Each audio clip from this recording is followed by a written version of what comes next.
এবার লক্ষ্মী ঠিক ওই বলিরাজার বনে রূপ ধারণ করে বলিরাজার গৃহে যখন উপনীত হলো, বলিরাজা দেখা মাত্রই বোন বোন বলে ছুটে এসে জড়িয়ে ধরল। মা লক্ষ্মী বললেন, দাদা আমি তোমার সেই বোন নই, তবে বোনের মতো। বোন বলে যখন ডেকেছো, সত্যি তুমি আমার দাদা হবে? ও দাদা, তুমি আমার দাদা হবে তো? বলি বলছি, বোনটি আমার। সেই বোন নাই বা হলো, কিন্তু তো সেই বোনের মতোই রূপ দর্শন করছি রে। তুই আমার সেই হারানো বোন।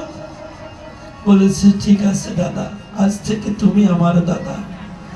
তবে বোন হতে গেলে, দাদা হতে গেলে একটা অনুষ্ঠান করতে হবে। কি? যে আখি পরাতে হবে, আখি বন্ধন করতে হবে। আজ থেকে ভাই বোনের একটা বন্ধন হবে। কি? সেই দিন ওই বলিরাজাকে বসালেন। লক্ষ্মী, মা লক্ষ্মী নিজেই তাকে দাদা বলে বরণ করে নেবে বলে তার কপালে একটি ফোঁটা দিলেন। কি জানি একটা মন্ত্র বলে না, যে ভাইয়ের কপালে দিলাম ফোঁটা, জম দুয়ারে পড়লো কাটা, যমুনা দিল জমকে ফোঁটা, আর আমি দিলাম আমার ভাইকে জনমের মতো ফোঁটা। এবার আখি বন্ধন, যখন আখি বন্ধন করায়, আখি পরায়, তখন দাদার কিন্তু কিছু না কিছু দিতে হয়। কি দিতে হয় না? তো বলিরাজা বলছে, বোনটি আমার, তুই আমাকে আখি পরালি, কি নিবি বল? তুই আমার ছোট বোন, কি চাইবি না? বলে, চাইবো দাদা। তবে এবার তুমি আমার হাতে হাত রেখে ত্রিশক্তি করো। আমি যা চাবো তুমি যদি তা দিতে পারো, তবে আমি দাদার কাছে কিছু চাইব। বলিরাজা বলছেন, আমি চাইব না, আমি আমার ছোট বোনকে ফিরে পেয়েছি ঘরে, তুই যা চাবি আমি তাই দেব। বল বোনটি আমার, কি নিবি? মা লক্ষ্মী বোন হয়ে বলেছে, দাদা গো, সত্যি যদি তুমি কিছু দিতে চাও, তবে তোমার নবদার ঘরে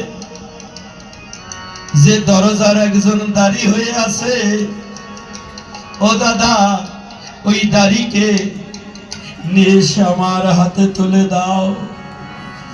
বলিরাজা বুঝতে পারলেন, এ বোন আমার সেই সাধারণ বোন নয়, আজকে আমি যুগল বেশে পেয়েছি।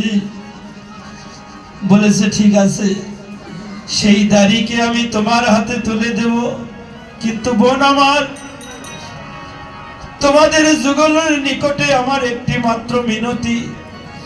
সঙ্গে সঙ্গে বামন রূপী নারায়ণকে নিয়ে এসে লক্ষ্মীর সঙ্গে যার করাইয়ে যুগল রূপে দর্শন করে বলিরাজা কেঁদে কেঁদে বলছে, প্রভু হে,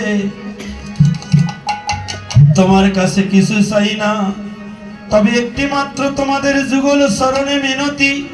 যেদিন আমার দেহ থেকে শেষ নিঃশ্বাসটুকু চলে যাবে, সেদিন তোমরা যেখানে থাকো না কেন, তোমরা যুগল বেশে আমার